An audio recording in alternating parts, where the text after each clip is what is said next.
So, osteoarthritis, pain, right? When you think of osteoarthritis, you think bone on bone. All of us are experiencing some type of arthritis, whether you know it or not, whether you feel it or not.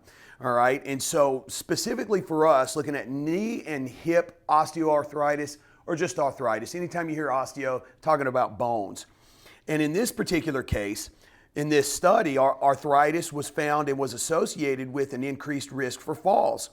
And knee pain, the symptoms being knee pain and hip pain, were also associated with an increased risk for falls. And so the study was published by the Arthritis Research and Therapy Center. So think about the pain, right? Think about stepping down from a step. All right, think about getting up from a chair after you've been immobile for a little while. You've sat. How many of us are guilty of sitting for an hour or 2 hours at a time without getting up, standing up, right? We all are.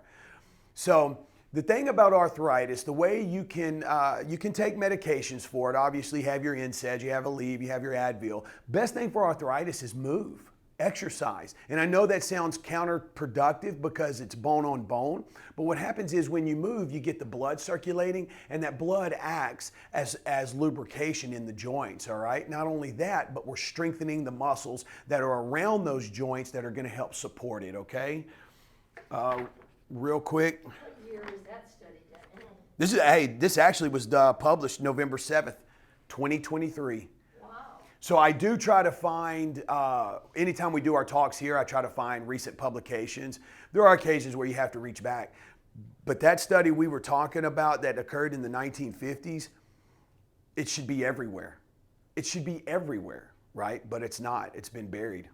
They've even done research on 8th graders who exercised before school, and their test scores skyrocketed such that they were third in math, first in science in the world when they did their testing.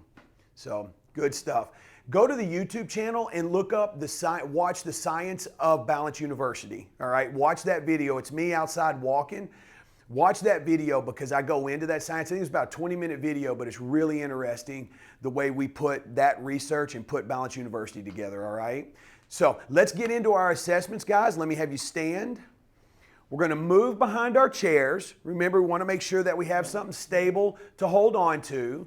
We're going to work in our 4 key pillars today: strength, posture, flexibility, and balance. We'll do 2 exercises per pillar, 4 in the balance pillar.